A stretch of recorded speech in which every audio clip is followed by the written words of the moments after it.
नमस्कार मित्रांनो, सुस्वागतम. घरोघरी मातीच्या चुली या मालिकेच्या आजच्या भागामध्ये आता ऋषिकेश सारंग जानकीला घरी घेऊन येतात. जानकी खूप रडत आहे आणि जानकीची अवस्था बघून सगळेजण आणखीनच टेन्शनमध्ये त्या मायाचा रागराग करत आहे.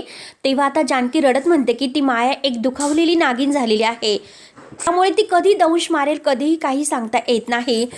आपल्या अख्ख्या कुटुंबाला मात्र ती बर्बाद केल्याशिवाय राहणार नाही. परंतु ह्या सगळ्यामध्ये मला एक काळजी वाटते, ती ओवीची. तिने ओवीला जर काही केलं तर मात्र मी कधीही स्वतःला माफ करू शकणार नाही. त्यावरती आता सुमित्रा म्हणते की जानकी तू काही काळजी करू नको, ओवीला ती काही करू शकत नाही, आपली ओवी लवकरात लवकर घरी येईल. तो सौमित्र म्हणतो की हो वहिनी, तू काही काळजी करू नको, आता त्या मायाला आपण सोडायचं नाही, काहीतरी प्लॅन मात्र करायचा आहे. त्यानंतर आता इकडे ओवी रडत असते. आता ही माया म्हणते की अगं ओवी रडू नकोस, मी तुझ्यासाठी छान असे नूडल्स आणलेले आहेत, नूडल्स खाऊन घे बरं, तुला भूक लागली ना.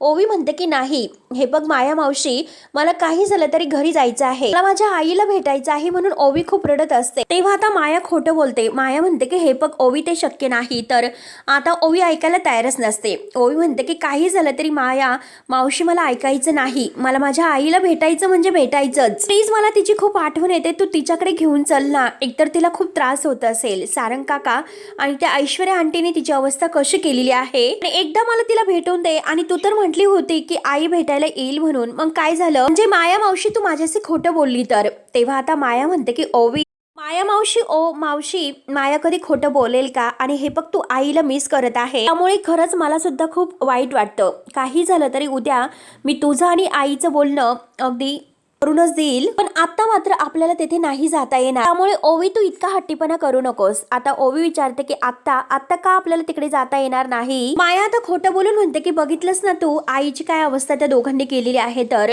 ओवी रडतच म्हणते की हो बघितली. I hate you Aishwarya aunty आणि सारंग काका, मी त्यांना कधीही माफ नाही करू शकणार, आणि त्याला गुलाबजाम काका सुद्धा मी नाही बोलणार, तो वाईट आहे. आता माया आणखीनच तिला भडकून देते की हो तो वाईटच आहे, परंतु तू तर शहाणी आहेस, त्यामुळे असा हट्टीपणा करू नको. आणि हे बघ अगं थोडंसं खाऊन घे. तर आता ओवी ऐकायला तयारच नसते. ओवी म्हणते की नाही, काही झालं तरी आता मला काही खायचं नाही, मला आईलाच भेटायचं आहे. तेव्हा आता माया म्हणते की ओवी हे बघ, आता आपण जर आईला भेटायला गेलो तर तेथे सारंग काका आणि ऐश्वर्या आंटी असतील, आणि जर त्या दोघांनी आपल्याला बांधून ठेवलं आणि आपल्याला जर त्रास दिला तर आपण काय करणार आहोत? मग तू सांग की आपण तुझ्या आईला कसं सोडवणार बरं? मला एक गोष्ट सांग, जर तुझी आई तुला अगदी तेथेच नाही भेटता आली, मग तुला ते चालणार आहे का? तर ओवी म्हणते की नाही, मला नाही चालणार. त्यानंतर मात्र आता माया तिला म्हणते, रात्र झाल्यानंतर मी तुझं आणि आईचं बोलणं करून देईल, तू नको काळजी करू.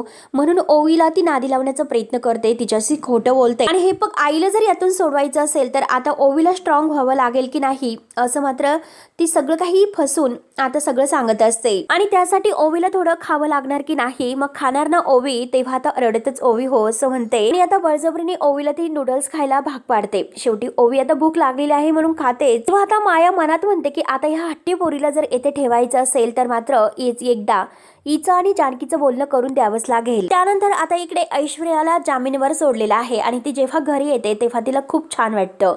ती कावेरी काकूंना म्हणते की खरंच घरी आल्यानंतर मला अगदी खूप छान वाटतं, त्या दिवसातून मी घरचं जेवले, खरंच मला खूप फील वाटतं. त्यावरती कावेरी काकू म्हणतात की ऐश्वर्या, अगं बाळा तू ठीक तर आहेस ना? पोलिसांनी तुला खूप जास्त त्रास तर दिलेला नाही ना? ए बाळा सांग ना. तेव्हा आता सयाजीराव कावेरीवर ओरडतो, बाद झालं तुमचं नाटकं, खूपच पुळका आलेला आहे तुम्हाला. त्या जानकीच्या नादी लागून तुम्ही तिला जेलमध्ये पाठवलं, त्यावेळेस तुमची माया कुठे गेली होती बरं? तेव्हा आता कावेरी काकू म्हणतात की तुम्ही नक्की काय बोलतात, मी कुठे काय केलं हो? आणि ऐश्वर्या स्वतःही जानकीला साथ देण्याचं म्हणते. तेव्हा आता सयाजी म्हणतो की तुम्हीच तिच्या डोक्यामध्ये खूळ भरवलं, आणि आता हे तुमचं नाटकं पास करा. जे काही मी इथून पुढे तुम्हाला सांगेल तेच तुम्ही दोघींनी करत राहायचं, समजलं ना तुम्हाला? आणि हे बघ ऐशू, तुझ्या डोक्यामध्ये काही खूळ शिरते का? कारण मोठ्या मुश्किलीने मी तुला जामीनवर सोडले, आणि एक गोष्ट लक्षात ठेव, तुझी पूर्ण सुटका झालेली नाही, आणि जर ती सुटका तुला व्हावी असं वाटत असेल तर त्या जानकीवर विश्वास ठेवायचा नाही, समजलं ना? आणि त्या जानकी बरोबर कोणताही संबंध ठेवायचा नाही, समजले ना तुला आता? आणि तेवढ्यात मात्र सारंग आलेला आहे, आणि सारंगला मात्र ह्या सयाजीच्या गुंडांनी पकडलेला आहे. सारंग त्यांना म्हणतो की सोड मला, मी तुम्हाला सांगितलं ना. आता मात्र सारंग त्यांच्या म्हणजे जे काही धरलेलं आहे तर ते हात वगैरे सोडतो. ऐश्वर्या आणि आता सयाजी हे सर्व पाहत असतात तेव्हा आता शांत्या म्हणतो की मालक बघा हे ऐकायला तयार नाहीत. आणि तेवढ्यात सारंग सयाजीच्या समोर येऊन उभा राहतो. तर सयाजी जोरात मात्र आता ह्या सारंगवर ओरडतो. आता सयाजी रागाने त्याला विचारतो की तुझी इथे येण्याची हिंमतच कशी झाली, कशासाठी आलास तू. तेव्हा सारंग म्हणतो की हे बघा मला ऐश्वर्याशी म्हणजे भेटायचं आहे, बोलायचं आहे. सयाजी रागानेच ओरडतो की तिच्याशी बोलायचं नाही. त्यावरती ऐश्वर्या सयाजीला म्हणते की डॅडा हे बघा प्लीज प्लीज शांत व्हा. तेव्हा आता ऐश्वर्या रागाने सारंगला म्हणते की आलास तसा निघून जा. सारंग म्हणतो की ऐश्वर्या एकदा मला तुमच्याशी बोलायचं आहे. आता ऐश्वर्या म्हणते की पण मला तुझ्याशी नाही बोलायचं, कारण तुमच्या सगळ्यामुळे माझ्या आयुष्याची वाट लागलेली आहे. तेव्हा आता सारंग म्हणतो की एकदा ऐश्वर्या माझं ऐकून घ्या प्लीज. तेव्हा आता ऐश्वर्या मात्र सारंगची गचंडी धरते आणि आत्ताच्या आत्ता इथून माझ्या घरातून चालती हो असं म्हणते. आणि आता सयाजी समोर ती नाटक करते. सयाजी समोर नाटक करून ती गचंडी धरत आता सारंगला म्हणते हळूच की मी तुला घराच्या बाहेर भेटते, घराच्या बाहेर थांब, कळलं ना तुला, आता निघ इथून म्हणून सयाजी समोर नाटक कर त्याला काढून देते. आता सयाजीला म्हणते की हे बघा डॅडा मी त्याला चांगलं धमकावलं, त्याला तर समजलं असेल आणि तो आता परत इथे नाही येऊ शकत, त्यामुळे तुम्ही जा बरं. त्यानंतर आता इकडे जानकी देवघरात असते आणि देवाला हात जोडून म्हणते की देवा हे बघ आता मी माझ्या ओवीला नाही शोधू शकले, पण देवा जिथे कुठे ती असेल तिच्या पाठीशी राहा, तिचं सुख रक्षण कर. म्हणून आता देवाकडे प्रार्थना करत असताना मायाचा फोन आता या जानकीच्या मोबाईलवर येतो. तेव्हा आता जानकी रडतच म्हणते की हे बघ माया माझी ओवी कशी आहे, ओवीला तू काही करू नको, मी तुझ्यासमोर हात जोडते प्लीज माया प्लीज, पण माझ्या ओवीला काही करू नको. तेव्हा लगेच आता ही माया आहे तर ती अगदी जोरजोराने हसायला सुरुवात करते आणि म्हणते की जानकी किती घाबरतेस ग, मी ओवीला अजूनपर्यंत काहीच केलेलं नाहीस ग. कसं आहे की सगळं काही अगदी मी तुझ्यावर माझं अवलंबून असतं, कारण मी सध्या ओवीचा मूड जपते. म्हणजे कसं आहे की तुझ्या मुलीला सुद्धा तुझ्याशी बोलायचं आहे आणि तुमच्या दोघींचं बोलणं मी करून देते, पण तू तरीही तिला काही चुकीचं असं ऍडव्हाइस नाही द्यायचं, तिला चुकीचं काही सांगायचं नाही, कमीत कमी बोलायचं आणि शेवटी फोन ठेवायचा, वेगळंच काहीतरी असं सांगायचं नाही. आणि जर तू काही असं करण्याचा प्रयत्न केला तर त्याचे परिणाम काय होतील हे तुला चांगलंच माहिती असेल, त्यामुळे जे काही आहे ना तर ते फोन स्पीकरवर ठेवायचा बोलताना आणि चतुर अगदी काही चलाकी करायला जायचं नाही. आता रडतच जानकी म्हणते की माया हे बघ मी ओवीला कोणतेही प्रश्न नाही विचारणार, मला एकदा तिचा आवाज ऐकायचा आहे प्लीज, एकदा तू तिच्याशी बोलायला दे प्लीज माया प्लीज. जानकी रडत आहे आणि आता ही माया ओवीला आवाज देते आणि ओवीला आवाज देऊन म्हणते की हे बघ आईचा फोन आलेला आहे आणि बोल ना आईशी. तेव्हा लगेच आता ओवी रडतच आई असं म्हणते. जानकीला ओवीचा इतक्या दिवसातून आवाज ऐकून खूप असं वाईट वाटतं, ती रडत असते. ओवी रडतच आईला विचारते की आई काय झालं, तू का रडतेस ग. आणि हे बघ आई तू रडू नकोस, तुला तर माहिती आहे ना की तू रडली तर मला सुद्धा रडायला येतं. ओवी रडतच आईला हे सर्व विचारत आहे. तसं जानकीला आणखीनच रडू अगदी आवरत नाही, ती खूप रडत असते. तेव्हा आता जानकी कसे आपलं रडू आवरते आणि म्हणते की नाही ग बाळा मी रडत नाही. ओवी म्हणते की आई प्लीज रडू नकोस. आणि हे बघ ओवी तुला काही झालं तर नाही ना, तू ठीक तर आहे ना असे आता अगदी काळजीने विचारत असते. आणि आई तू ठीक तर आहे ना, मला माया मावशीने सांगितलं की ऐश्वर्या आंटीने तुला खूप त्रास दिलेला आहे आणि माया मावशीने मला तो फोटो सुद्धा दाखवला. आता जानकीच्या लक्षात येते म्हणजे आता ही माया आता घरच्यांच्या विरोधात मात्र आता सगळं काही खोटं ओवीला सांगत आहे, म्हणून ती म्हणते की माया. तेव्हा आता माया लगेच म्हणते की हो जानकी ताई ओवीला सगळं काही सांगावं तर लागलेच. सारंग आणि ऐश्वर्या जेव्हा एकमेकांना सामील आहे हे जेव्हा ओवीला कळाले तेव्हा तिला खरंच खूप वाईट वाटलं, तिला राग सुद्धा आला की नाही ओवी, तर ओवी आता मोठमोठ्याने रडत असते. जानकी आता हे सर्व ऐकते, तिला आणखीनच वाईट वाटतं म्हणजे आता माया ओवीला असा त्रास देत आहे. तर ती आता मुद्दाम ओवीसमोर म्हणते की जानकी ताई अहो अति हुशारीपणा करणाऱ्यांचं नंतर काय होतं हे तुम्हाला चांगलंच माहिती असेल. बरोबर ती जानकीला ब्लॅकमेल करण्याचा प्रयत्न करत आहे आणि ओवी तिकडे रडत आहे. आणि हे बघा जानकीताई तेवढंच लक्षात ठेवा सारंग ऐश्वर्याची वाट तर लागणारच आहे की नाही ओवी. आणि लगेच ओवी समोर मोबाईल धरते आणि आता ओवी म्हणते की हो आई माया मावशी बरोबर बोलत आहे आणि हे सगळं ऐश्वर्या आंटीने केलेलं आहे. तर शेवटी आता जानकीला हो म्हणावं लागतं. आता ओवी म्हणते की हो मला माहिती आहे, मागच्या वेळी सुद्धा तिने तुला असा त्रास दिला होता. हे बघ आई तू काळजी करू नकोस, माया मावशी माझ्या सोबत आहे, ती माझी काळजी घेते, तू तुझी काळजी घे. आणि आई तुम्हाला कधी भेटणार आहे बरं. आता ओवी हे रडतच विचारत आहे आणि तसे जानकीला आणखीनच रडायला येते. तेव्हा आता जानकी रडतच म्हणते की हे बघ बाळा तू तुझी काळजी घे, मी तुला लवकरच भेटेल. आता माया म्हणते की ओवी तुला आई म्हणतेस ना रडायचं नाही म्हणून, त्यामुळे तू आता रडू नकोस, आता शांत हो बरं. माया आता बरोबर ओवीला सुद्धा आपल्या प्लॅनमध्ये गुंडाळत असते कारण ह्या ओवीला रणदिव्यांच्या विरुद्ध उभं करण्यासाठी तिचं हे सगळं प्लॅनिंग सुरू आहे। आणि हे बघ आता जर तू शांत राहिली तर ती ऐश्वर्या पुन्हा आईला त्रास देईल बरं ओवी, आणि जात तू खेळायला म्हणून ओवीला काढून देते। ओवीला आणखीनच भीती वाटते आणि बिचारी जाते आपल्या आईला त्रास होऊ नये यासाठी। जानकी हे सर्व ऐकत आहे आणि जानकीला आता मायाचा खूपच राग येत आहे। आता माया लगेच जानकीला फोनवर म्हणते की काय जानकी ताई, ओवीशी बोलून कसं वाटलं हो? तेव्हा आता जानकी रागाने म्हणते की माया तू जे काही करतेस ना, तर माया लगेच जानकीला बोलून न देता म्हणते की अगदी बरोबर करते। तेव्हा आता जानकी म्हणते की या दिवशी मात्र ओवीला कळेल ना की तू काय करतेस, तू किती खोटी आहेस, त्या दिवशी मात्र तुझं खरं रूप अगदी ओवी समोर येईलच। तेव्हा आता माया म्हणते अगं जानकी तू कितीही काही कर, परंतु याचा शेवटच अजून मी लिहिलेला नाही, आणि जेव्हा मी तो शेवट लिहीन तेवढ्यात सगळ्यात अगोदर मी तुझा अंत लिहीन। तर मुद्दाम आता जानकी समोर ओवीला आवाज येते की ओवी तू खेळभर का, मी आलेच। आता मात्र जानकीला इतका राग येतो आणि जानकी शेवटी फोन कट करते। त्यानंतर आता इकडे ऐश्वर्या सारंगला भेटायला येते आणि सारंगला विचारते की काय झालं सारंग, इतका आरडा ओरडा करत घरी का आला होता? त्यावेळी सारंग म्हणतो की कारण मला आरडा ओरडा आहे तर ते करावा लागला, कारण माझ्यामुळे खूप मोठा प्रॉब्लेम झालेला आहे। तेव्हा आता ऐश्वर्या विचारते की कसला प्रॉब्लेम? आता सारंग जे काही घडलेलं आहे की ओवीला त्या मायेने माझ्यामुळे किडनॅप केले, माझीच त्या सगळ्यामध्ये चूक आहे, हे सगळं काही घडलेला प्रकार तो ऐश्वर्याला सांगतो। मायेने मला सुद्धा कसं फसवलं याबद्दल सुद्धा तो सांगत असतो।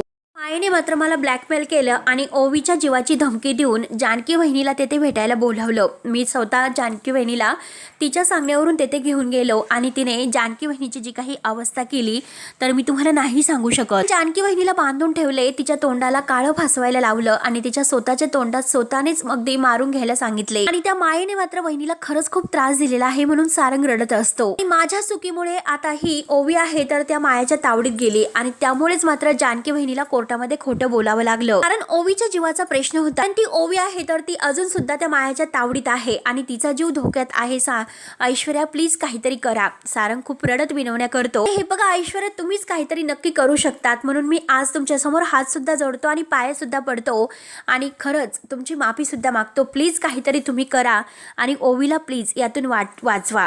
ऐश्वर्या हे सगळं काही ऐकून घेते आणि विचार करत असते, प्लीज काही करा परंतु माझ्या ओवीला वाचवा। मी तुम्हाला हवं तर माझ्याकडून तुम्ही काही करून घेऊ शकतात, काय जे काही करायचं आहे ते सगळं काही करा, परंतु माझ्या ओवीला वाचवा त्या मायाच्या तावडीतून, प्लीज काहीतरी करा प्लीज। म्हणून सारंग आता खूप रडतच खाली मान घालतो। ऐश्वर्या अजूनपर्यंत काही एकही शब्द बोललेली नसते। आता ऐश्वर्या विचार करता करता चक्क सारंगच्या खांद्यावर हात ठेवते आणि म्हणते की हे बघा सारंग, शांत राहा, स्वतःला त्रास करून घेऊ नका, हे बघा शांत राहा आणि काळजी तर अजिबात करू नका आणि टेन्शन घेऊ नका। मायाच्या तावडीतून मात्र ओवीला कसं सोडवायचं आहे मी बघते, तुम्ही जानकीला जाऊन सांगा की मी कायम तिच्या सोबत आहे। आता हे ऐकल्यानंतर आता सारंगचा चेहरा लगेच खुलतो आणि तो अगदी हसून म्हणतो की खरंच का? तर ऐश्वर्या म्हणते की हो खरंच, आणि हे ऐश्वर्या कायम जानकीच्या पाठीशी उभी राहील आणि आता जे काही तुमचे प्रॉब्लेम्स आहेत तर ते इथून पुढे माझे सुद्धा असतील तितकेच। ऐकून सारंगला खूपच आनंद होतो आणि तो म्हणतो की थँक्यू ऐश्वर्या। ऐश्वर्या म्हणते की जा आता तुम्ही, आणि ती अगदी केविलवाने सारंगकडे बघत असते।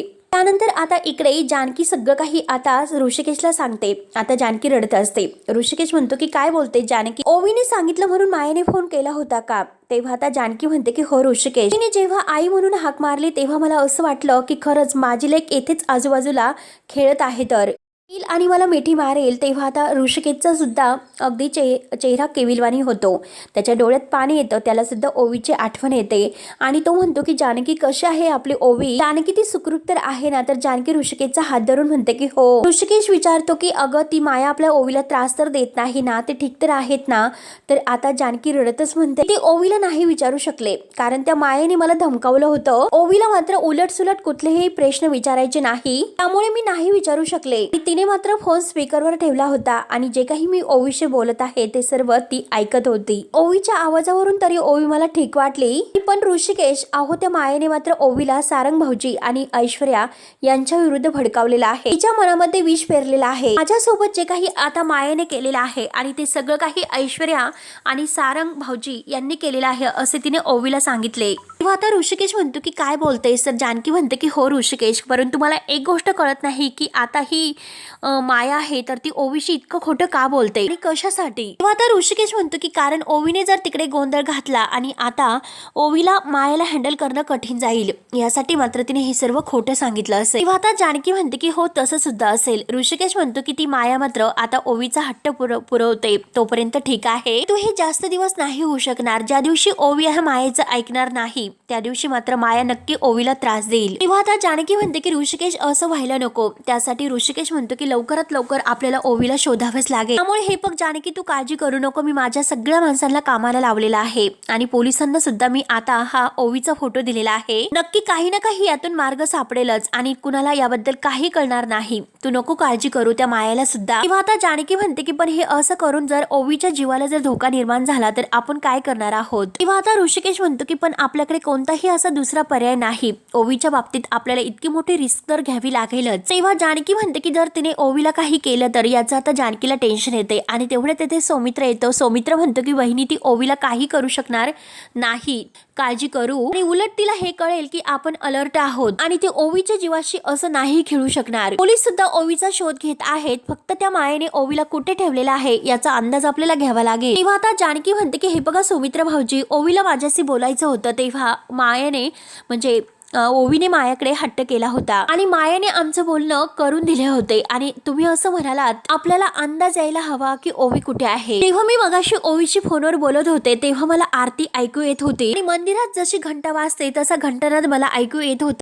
आता सौमित्र म्हणते की वहिनी तू असं म्हणते तर आता जेथे मंदिर आहे तर त्याच्या आसपास आपण ओवीला शोधायला हवं. तेव्हा आता ऋषिकेश म्हणतो की तुमचं अगदी खरं आहे आणि हीच गोष्ट आपण पोलिसांना सुद्धा सांगायला हवी आणि ह्या सगळ्याचा आपण सुद्धा शोध घ्यायला हवा. तेव्हा आता ऋषिकेश म्हणतो की निदान आपली ओवी कुठे आहे याचा आपण शोध घ्यायलाच हवा आणि त्याचा अंदाज तरी आपल्याला आलेला आहे. त्यानंतर आता ही माया मात्र सारंगला फोन करते. सारंग तिला रागाने म्हणतो की आता कशाला फोन केला असेल. तेव्हा लगेच आता माया सारंगला धमकावते आणि म्हणते की आवाज खाली करायचा. मी तुला काय सांगितलं होतं की जानकी एकटीच यायला हवी म्हणून, मी तुला हे सर्व बजावलं होतं आणि ऋषिकेश कसा आला बरं इकडे, तुझ्या रिकाम्या डोक्यामध्ये इतकं सुद्धा आलं नाही का ती काय करेल म्हणून. आता सारंग म्हणतो की हे बघ मी दादाला घेऊन आलेलो नव्हतो कारण दादा अचानक तिथे आमचा पाठलाग करत आलेला होता. त्याला म्हटलं होतं की आतमध्ये जायला नको परंतु दादाने माझं ऐकलेलं नाही. तेव्हा आता माया म्हणते की तेच तर तुमच्या रणदेव्यांच्या अंगामध्ये ना खूप गुरमी आहे आणि ती गुरमी आता उतरावी तर लागेल. आता सारंग घाबरतो. सारंग म्हणतो की उतरावी लागेल म्हणजे माया हे बघा प्लीज तुम्ही असं काहीतरी वेडवाकडं पाऊल उचलू नका आणि हे बघा माया माझ्या चुकीची शिक्षा आहे ती ओवीला देऊ नका,